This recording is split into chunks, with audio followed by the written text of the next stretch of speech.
সাইফুল সাগর স্বরাষ্ট্রমন্ত্রী যে কথাটি বলেছেন যে পুলিশ নিজ থেকে গুলি করেন নাই, আত্মরক্ষার্থে গুলি করেছে।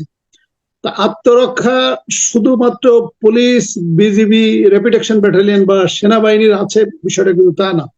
আমাদের বাংলাদেশের যে আইন, আমাদের বাংলাদেশের প্রচলিত আইন, আমাদের দণ্ডবিধি 100 ধারাতে বলা হচ্ছে সাধারণ নাগরিক বা আন্দোলনকারীরাও কিন্তু আত্মরক্ষার ব্যক্তিগত অধিকার প্রয়োগ করে এই police, BGB, rapid action battalion বা সেনাবাহিনীকেও হত্যা করতে পারে এবং আমি মনে করি তাদের করা উচিত ছিল।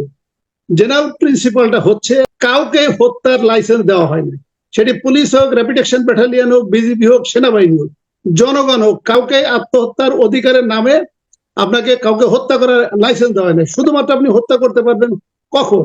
যদি পুলিশ বা র্যাপিড অ্যাকশন ব্যাটালিয়ন অথবা সেনাবাহিনী অথবা বিজিবি অথবা আন্দোলনরত জনগণ যে কেউ যদি মনে করে যে আমাকে সে আক্রমণ করতে এসেছে, আমি যদি এই আক্রমণটা না ঠেকাই তাহলে আমি মৃত্যু মুখে পতিত হব, এইটা যখন সে নিশ্চিত হবে তাহলে এই মৃত্যু ঠেকানোর জন্য সে আরেকজনের মৃত্যু ঘটাতে পারে।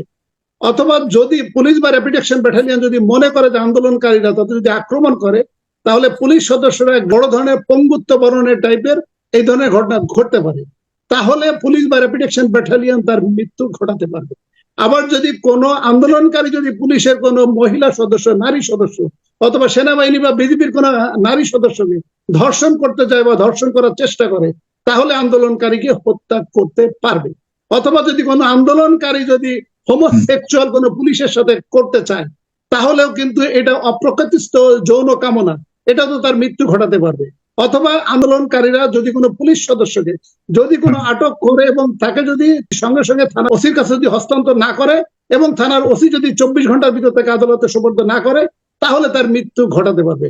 অথবা যদি কোনো পুলিশ সদস্য বা সেনাবাহিনী সদস্যকে যদি অ্যাবডাক্ট করে তাহলে তার মৃত্যু ঘটাতে পারবে। এটি আমি যে 6টি কারণটা বললাম, এই 6টি কারণ কিন্তু আন্দোলনকারীদের জন্য কিন্তু রয়েছে।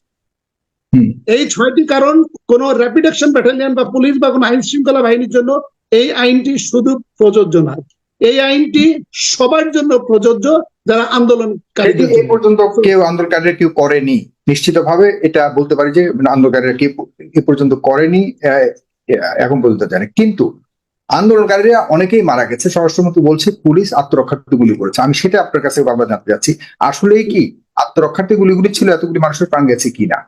এটি তো একটা অসম যুদ্ধ, যারা আন্দোলনকারী তাদের কাছে কোনো অস্ত্র নাই, তারা একটা বৈধ দাবির জন্য তারা একত্রিত হয়েছে, সমবেত হয়েছে, তাদের কাছে কোনো অস্ত্র নাই। আর সেখানে police, rapid action battalion, BGB, সেনাবাহিনী ট্যাঙ্ক, মেশিন গান নিয়ে এসেছে, তাহলে তাদেরকে আক্রমণ করতে আসবে এবং তারা মৃত্যু মুখে পতিত হবে, এটা আসলে বিশ্বাসযোগ্য করার কোনো কারণ আছে বলে আমি মনে করি না।